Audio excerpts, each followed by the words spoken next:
नमस्कार, स्वागत है आप सभी का अपना एमपी आप देख रहे हैं और आपके साथ मैं हूं पुनीत। तो चलिए श्योपुर की सबसे पहले बात कर लेते हैं। उपचुनाव की जंग जो है वो चल रही है और वोटर्स इसमें अपनी हिस्सेदारी भागीदारी निभा रहे हैं, लेकिन इस दौरान बवाल हो रहा है। श्योपुर से खबर आई सामने, यहां पर उपचुनाव के दौरान भारी बवाल हुआ है। अलग अलग जगहों पर हंगामे की खबर सामने आई। एक जगह पर लाठी डंडे और जमकर पथराव हुआ। वहीं इस दौरान 4 लोग गंभीर रूप से जख्मी हुए हैं। खबर पाकर मौके पर भारी पुलिस बल को भेजा गया और दूसरी तरफ आदिवासी समाज के लोगों ने थाने का घेराव किया, नारेबाजी की और यह भी आरोप लगाया कि उनको वोट नहीं डालने दिया जा रहा है। यह गंभीर आरोप यहां पर आदिवासी समाज के लोगों के द्वारा लगाया गया कि उनको वोट डालने तक नहीं दिया जा रहा है। श्योपुर से यह खबर जो सामने आई है विजयपुर में, दरअसल यह ऐसा इलाका है जहां पर वैसे ही वोटिंग प्रतिशत जो है वो कम रहता आया है और यहां पर हिंसा की खबरें भी बिल्कुल ऐसा लगता है कि हर चुनाव में हिंसा यहां पर होना एक आम सा हो चला है, लेकिन यहां पर वोटिंग परसेंटेज कम रहता आया है और उसके बावजूद अगर यहां पर आरोप लगा रहे हैं लोग कि वोटिंग नहीं करने दी जा रही है, वोट डालने नहीं दिया जा रहा है, तो यह भी और गंभीर मामला हो जाता है। अलग अलग जगहों पर हंगामे की खबर सामने।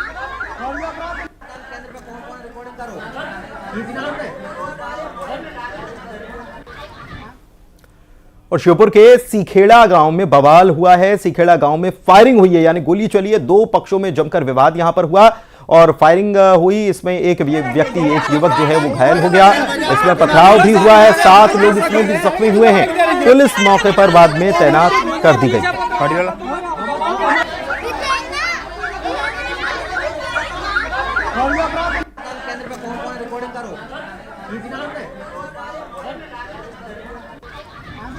और श्योपुर में उपचुनाव को लेकर कलेक्टर ने क्या कुछ कहा है ये आप सुनिए जरा। ये तस्वीरें तो जो बता रही हैं, बयां कर रही हैं, वो तो आप देख ही रहे हैं, लेकिन उपचुनाव का मतदान शांतिपूर्ण तरीके से जारी है और मतदान के दौरान सब कुछ कंट्रोल में है।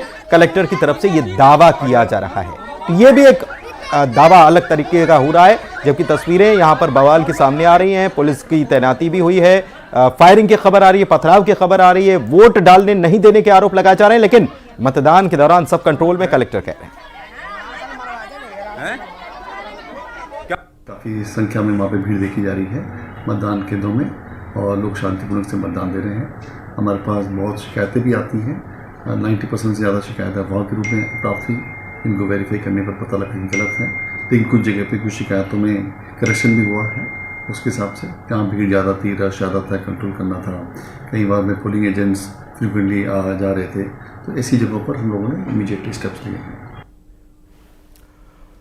और विजयपुर में उपचुनाव की जंग लगातार जारी और इस बीच बीजेपी और कांग्रेस प्रत्याशियों को नजरबंद कर दिया गया है। बीजेपी के प्रत्याशी हैं राम निवास रावत, इनको जहां वोट डालने के बाद तुरंत नजरबंद कर दिया गया, तो दूसरी तरफ कांग्रेस के प्रत्याशी मुकेश मल्होत्रा को भी पुलिस ने नजरबंद कर दिया है।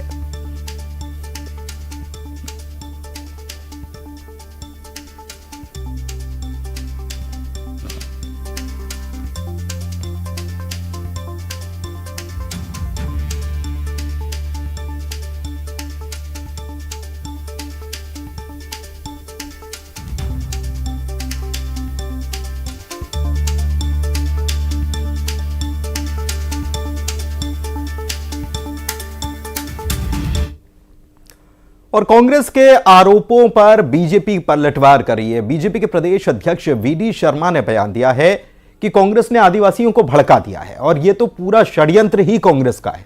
कांग्रेस के नेता विजयपुर में रात तक रुके कैसे, वो ये भी सवाल खड़े कर।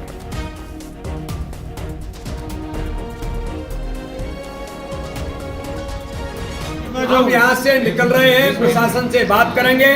अगर किसी प्रकार की गुंडागर्दी और कांग्रेस के नेताओं ने कुछ करने का प्रयास किया, मैं तो कहूंगा इलेक्शन कमीशन के नियम कायदे कानून के साथ, लेकिन मैं प्रशासन से भी इस बारे में बात करूंगा कि कांग्रेस के तथाकथित नेता कल रात तक विजयपुर के अंदर कैसे रोके, चलिए इसका भी। तो देखिए बवाल की तस्वीरें भी सामने हैं और बीजेपी सीधे सीधे कांग्रेस के ऊपर आरोप लगा दे रही है कि कांग्रेस ने यह सब किया है और भड़काया है आदिवासियों को। शैलेंद्र भदौरिया विजयपुर से हमारे संवाददाता लाइव जुड़े हुए हैं, सीधे उन्हीं के पास चलते हैं। शैलेंद्र, बहुत गंभीर आरोप है। एक तो आदिवासियों ने यह कहा कि उनको वोटिंग नहीं करने दी जा रही है, दूसरा यहां पर पथराव हुआ है, यहां पर गोली चली है, फायरिंग हुई है, एक युवक जख्मी हुआ है, पथराव में 7 लोग घायल हुए। ये घटनाएं ये तो बता रही हैं कि शांतिपूर्ण तरीके से मतदान तो यहां पर नहीं हुआ। कलेक्टर कह रहे हैं कि शांतिपूर्ण तरीके से मतदान यहां पर चल रहा है। दूसरी तरफ इस पर आरोप प्रत्यारोप, बीजेपी कह रही है कि कांग्रेस ने कराया, कांग्रेस कह रही है कि बीजेपी ने कराया। देखिए, बिल्कुल पुनीत जी के जिस तरीके से जैसे ही मतदान प्रक्रिया शुरू हुई सुबह 7 बजे, उसके बाद से लगातार अलग अलग इलाके, खासकर मैं बात करूं तो बीरपुर का जो इलाका है, जो उस इलाके से लगातार इस तरह की तस्वीरें सामने आ रही हैं कि चाहे वह जाटव समुदाय की तरफ से आरोप लगाए जा रहे हो या फिर आदिवासी समुदाय की तरफ से आरोप लगाए जा रहे हैं कि रावत समाज के जो लोग हैं वो उन्हें वोट नहीं डालने दे रहे हैं। जब वो मतदान करने के लिए वहां पहुंच रहे हैं तो उनको वहां रोका जा रहा है, पुलिस प्रशासन उनकी मदद कर रहा है। और सीधे तौर पर कांग्रेस इस पर आरोप लगा रही है कि जैसे जिस तरीके से उन्होंने पहले ही कहा था कि चुनाव को प्रभावित करने का प्रयास जो है वो बीजेपी के नेता कर सकते हैं, और पुलिस प्रशासन जो है मूक दर्शक बनके जो बीजेपी के नेता हैं उनका समर्थन कर रहे हैं सीधे तौर पर। और यही कारण है कि कांग्रेस जो है वो आरोप लगा रही है कि बीजेपी के नेताओं के सारे पर ये सब हो रहा है, क्योंकि पहले यही कारण है कि पुलिस प्रशासन ने पहले जो है वो कांग्रेस के प्रत्याशी मुकेश मल्होत्रा को नजरबंद किया, और उसके बाद जब रामनिवास रावत जो मध्य प्रदेश सरकार में मंत्री और बीजेपी के प्रत्याशी है, जैसे ही मतदान करके वो विजयपुर वापस लौटते उनको भी नजरबंद कर लिया जाता है। और पुलिस के अधिकारी है वो कह रहे हैं कि एहतियात के तौर पर इन लोगों को नजरबंद किया जा रहा है, क्योंकि जिस तरीके से अफवाहें लगातार, भले ही हम ये तस्वीरें दिखा रहे हो किस तरीके से लोग घायल हुए हैं, किस तरीके से लोग बयान दे रहे हैं, लेकिन श्योपुर प्रशासन साफ तौर पर ये कह रहा है कि ये अफवाहें हैं, अफवाहों की वजह से इन सबको यहाँ पर अफवाहें हैं ये कहा जा रहा है, और बोले सब कुछ ठीक ठाक चल रहा है। लेकिन मिथुन अग्रवाल साहब हमारे साथ जुड़े हुए हैं कांग्रेस की तरफ से, उनसे बात कर लेते हैं। वीडी शर्मा की तरफ से एक बयान अग्रवाल साहब सामने आया और उसमें यह कहा गया कि ये जो वोटिंग चल रही है इस दौरान रात को कांग्रेस के नेता कैसे रुके, हम इसकी शिकायत करेंगे, कांग्रेस भड़का रही है, आदिवासियों को भड़काने का काम किया गया है और ये सब कांग्रेस की वजह से हो रहा है। देखिए, सबसे पहली बात तो अगर इतना सब होने के बाद, भारतीय जनता पार्टी की डबल ट्रिपल इंजन सरकार होने के बाद कांग्रेस यदि हिंसा कराने में सक्षम है तो भाजपा की सरकार क्या कांग्रेस नेताओं की गुलाम है जो कार्रवाई नहीं कर पा रही है? भाजपा को इसका बात का जवाब देना चाहिए, पहली बात। दूसरी बात, शासन प्रशासन ठीक से काम नहीं कर रहा है, चुनाव आयोग नहीं सुन रहा है। इस बात की कल तक हम लोग शिकायत कर रहे थे तो भाजपा कह रही थी नहीं साहब ये तो पाक साफ लोग हैं, ये तो दूध के धुले हुए लोग हैं, ये तो कभी कुछ गलत कर ही नहीं सकते। आज इनके प्रदेश अध्यक्ष तक को इनको शिकायत करनी पड़ रही, तो हमारे प्रमाणित आरोपों को वो सही मान रहे हैं। तीसरी बात, आदिवासियों को अगर आपके नेता के समर्थक गोली मार रहे हैं तो आचार संहिता लगने के बाद बंदूकें कहां से आई इसका आपको जवाब देना चाहिए। आदिवासी को गोली मारी जा रही है, दलित के साथ मारपीट हो रही है, कमजोर समाज के लोगों को वोट नहीं डालने दिया जा रहा। आपका शासन, आपका प्रशासन, मीडिया के लोग सुबह से खबरें दिखाए जा रहे हैं, सुबह से वीडियो दे रहे हैं और कलेक्टर कह रहा है कि साहब सब कुछ कंट्रोल में है। तो भाजपा के हिसाब से संभवतः कंट्रोल इसी को माना जाता है। इसी तरीके के कंट्रोल की भारतीय जनता पार्टी को अपेक्षा थी और वो करने में सफल ये लोग रहे हैं। ट्रिपल इंजन की भी बात कर रहे थे कि ट्रिपल इंजन की, डबल इंजन की सरकार, ट्रिपल इंजन कह रहे हैं आप क्यों? नहीं, भारतीय जनता पार्टी के लोगों का मानना है कि इनके जो जहां जहां सरकार होती है, भारतीय जनता पार्टी की केंद्र की सरकार, भारतीय जनता पार्टी की राज्य की सरकार, और क्योंकि इस समय इलेक्शन कमीशन यहाँ पर सरकार के रूप में स्थापित है तो ये तीसरी इनकी सरकार हो गई। हम तो सीधा सीधा आरोप लगा रहे हैं भारतीय जनता पार्टी के लोगों को, इलेक्शन कमीशन के लोग समर्थन कर रहे हैं, नहीं तो बंदूकें कैसे ये लोग चला पा रहे हैं। इसलिए हम लोग ट्रिपल इंजन सरकार बोल रहे हैं, भाजपा बोल रहे हैं इनमें से कौन सा इंजन इनका नहीं है। ठीक है, आप हमारे साथ बने रहिए। यशपाल सिसोदिया साहब हमारे साथ जुड़े हुए हैं, उनसे भी बात कर लेते हैं। सिसोदिया साहब, ये मध्य प्रदेश में के 2 ही सीटों पर चुनाव हो रहा है, उपचुनाव, और इसमें विजयपुर से हिंसा की खबरें सामने आना, तस्वीरें सामने आ रही हैं, गोली चली है, फायरिंग हुई है, लोग घायल हुए हैं। आदिवासियों का ये आरोप है कि उनको वोट नहीं डालने दिया जा रहा और कलेक्टर कह रहे हैं कि सब कुछ शांतिपूर्ण तरीके से चल रहा है। और दूसरी तरफ आरोप आपके नेता कांग्रेस नेताओं पर लगा रहे हैं कि वहां रात को रुके कैसे, वहां पर ये सब आदिवासियों को बरगलाया जा रहा है। तो किसकी बात को हम सही माने, कांग्रेस की, बीजेपी की या प्रशासन की?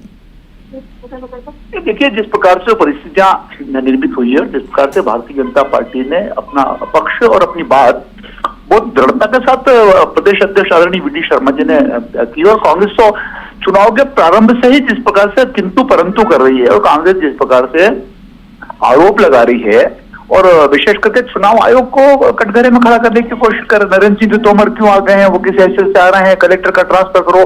तो कांग्रेस तो शुरू से छटपटा रही है और हमें तो लगता है कि कांग्रेस ने कहीं ना कहीं इसको घटना को अंजाम देने में, दिलवाने में और कहीं ना कहीं सहायक सिद्ध हुई है।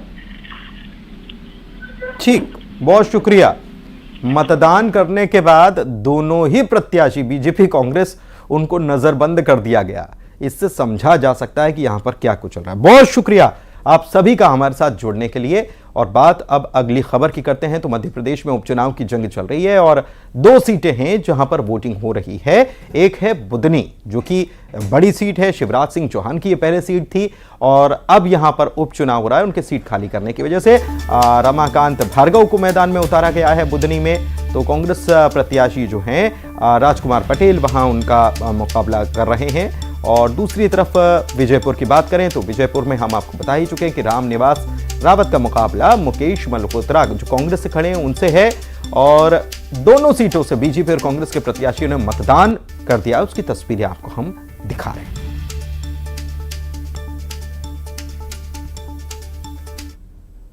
और बुदनी में केंद्रीय कृषि मंत्री शिवराज सिंह चौहान ने भी वोट कास्ट किया, वोट डाला। और न्यूज 18 से बातचीत के दौरान शिवराज सिंह चौहान ने लोगों से मतदान की अपील की। कहा कि उपचुनाव में बीजेपी की जीत होगी, जनता का भरोसा बीजेपी के साथ है।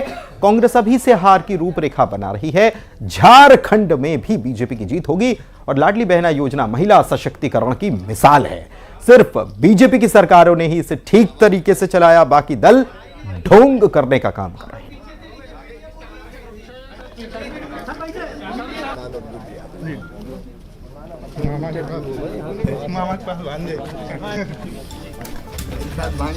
ये क्षेत्र भारतीय जनता पार्टी का है, क्षेत्र नहीं परिवार है, प्यारा परिवार।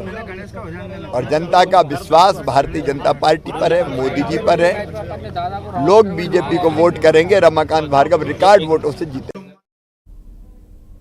तो रिकॉर्ड वोटों से जीतेंगे, ये शिवराज सिंह चौहान की तरफ से यहां पर दावा किया गया है। और जनता का भरोसा हमारे साथ है, ये भी उन्होंने दावा किया है। पत्नी के साथ जब वोट डाला, परिवार के साथ ही वोट डालने के लिए पहुंचे थे। तो देखिए ये वहां सेल्फी पॉइंट जो बनाया गया था बूथ पर, उसमें सेल्फी लेते हुए भी वो नजर आए। और उपचुनाव की जंग लगातार जारी है। अब देखना यह है कि जो दावे किए जा रहे थे उन दावों पर किस वोटर जो हैं किसके दावों पर मुहर लगाते हैं, क्योंकि आज कैद हो जाएगी ईवीएम में। ये पूरी पिक्चर जो है वो कैद हो जानी है। और बुदनी से हमारे सहयोगी वासु चौरे हमारे साथ जुड़े हुए हैं। यहाँ से क्या खबरें निकल कर आ रही हैं, क्या वोटिंग का माहौल कैसा है? क्योंकि वासु, विजयपुर से जो खबर आई वो तो खूब हंगामा हुआ है, वहाँ पर हिंसा की खबर भी है, फायरिंग की खबर है, वहाँ से वोट न डालने की शिकायतें हैं। लेकिन बुदनी में क्या कुछ माहौल है वोटिंग को लेकर?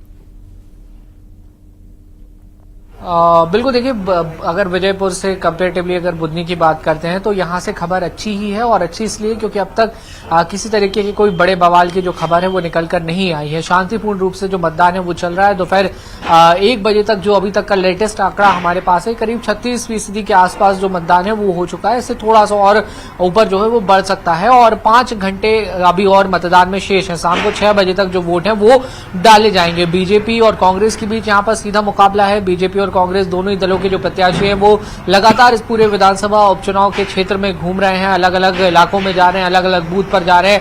वहां पर जाकर जो बूथ पर कार्यकर्ता तैनात किए गए हैं उनसे बातचीत कर रहे हैं, जो मतदाता है उनसे वो बातचीत करते हुए नजर आ रहे हैं। और साथ ही अगर देखा जाए तो शिवराज सिंह चौहान जिनका ये गढ़ है, थोड़ी देर पहले हम उनसे बातचीत भी कर रहे थे। उन्होंने दावा किया कि बुदनी की जनता भाजपा के साथ है, विकास के काम हुए हैं, लगातार विश्वास को हमने कायम रखा है, इसलिए एक बार फिर से जीतेंगे।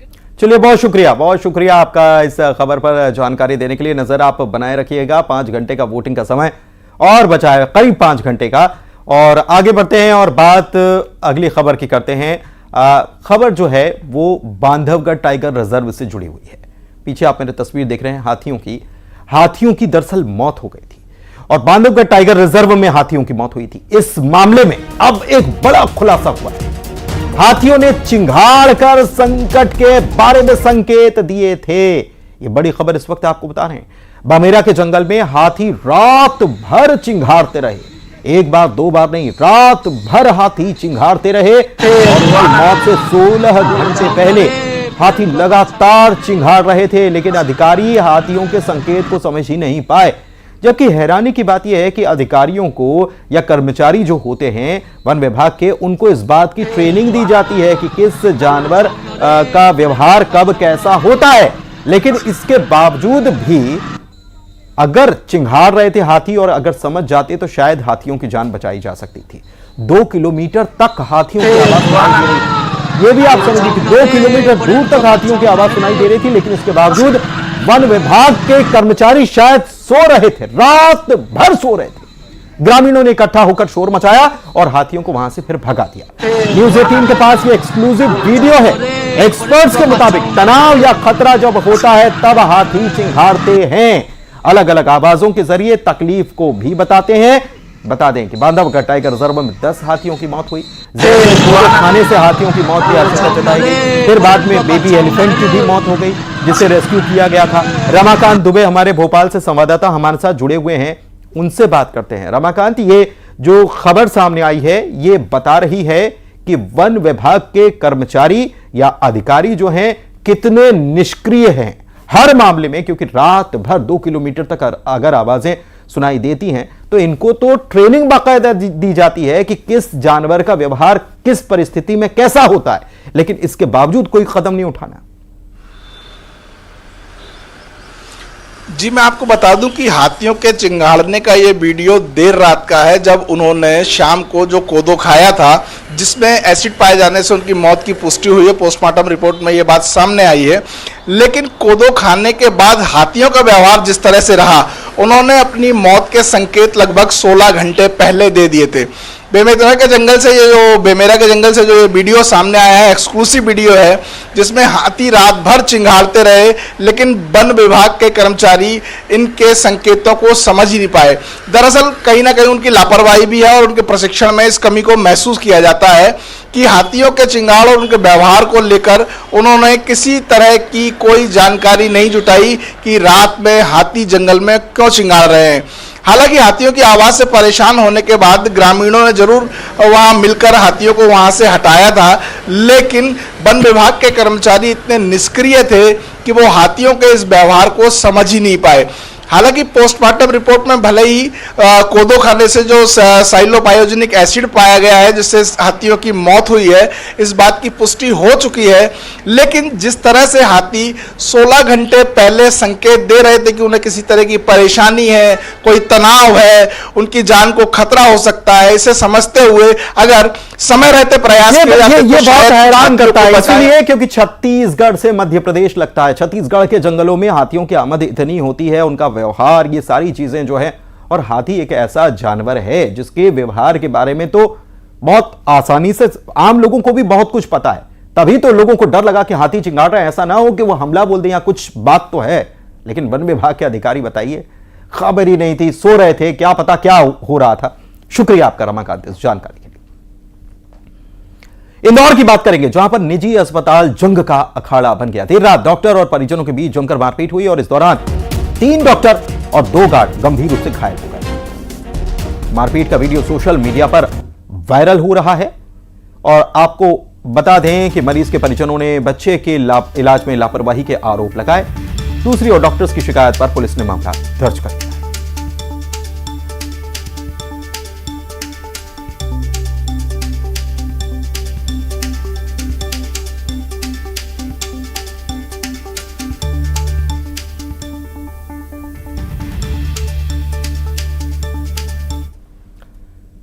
और ये निजी अस्पताल नहीं बल्कि इंदौर का एमवाय अस्पताल है, उसकी खबर हम आपको बता रहे थे।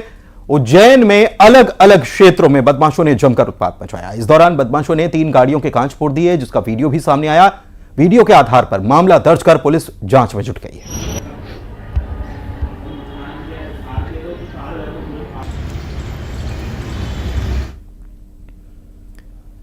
इंदौर की बेटी की बात करते हैं, जिसको लापता हुए 2 महीने से ज्यादा का वक्त हो गया, लेकिन अभी तक उसका कहीं कोई पता भी नहीं चल पाया, न कोई सुराग मिल पाया।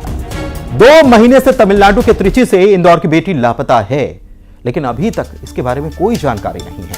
एनआईटी त्रिची के कैंपस से बाहर निकलते वक्त का बेटी का सीसीटीवी तो सामने आया था। लड़की के परिजनों का रो रो कर बुरा हाल है। बेहाल हैं वो कि उनकी बेटी कहां है, किस हाल में है, कुछ पता नहीं चल पा रहा है। एनआईटी कॉलेज में पीजी फर्स्ट ईयर में लड़की पढ़ाई कर रही थी और 4 पन्ने का लेटर लिखकर कैंपस से लापता हो गई। लेटर में लिखा था कि क्लास रिप्रेजेंटेटिव बनने के बाद से ही कुछ लड़के उसे परेशान कर रहे थे। इस बात को 2 महीने का वक्त हो चला है। 2 राज्यों की पुलिस बेटी की तलाश में लगी है, लेकिन पुलिस के हाथ अभी तक खाली हैं। सिंगरौली की बात करेंगे। जिले के खुटार सामुदायिक स्वास्थ्य केंद्र में अज्ञात लोगों ने बुजुर्ग सिक्योरिटी गार्ड से मारपीट की है। स्वास्थ्य केंद्र में लगे सीसीटीवी में मारपीट की यह घटना कैद हो गई। पीड़ित गार्ड का आरोप है कि आरोपी नर्सों से बदतमीजी कर रहा था, जिसे रोकने पर आरोपियों ने गार्ड की पिटाई कर दी। इसका वीडियो अब सोशल मीडिया में वायरल हो रहा है।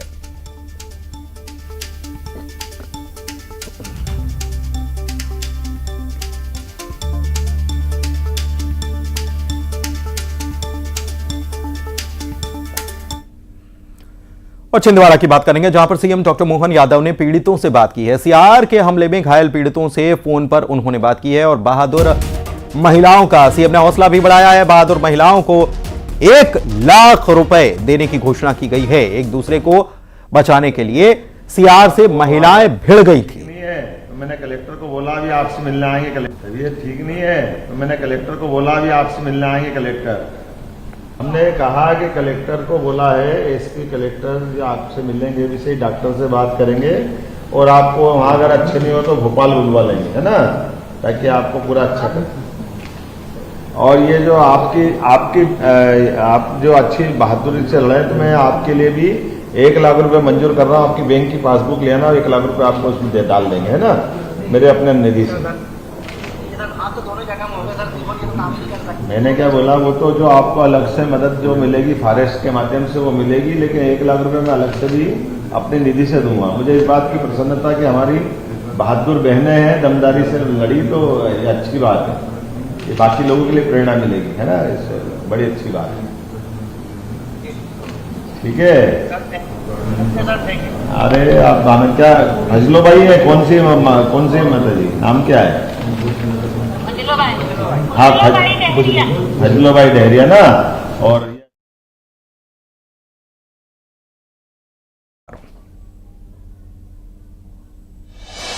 उज्जैन में अलग अलग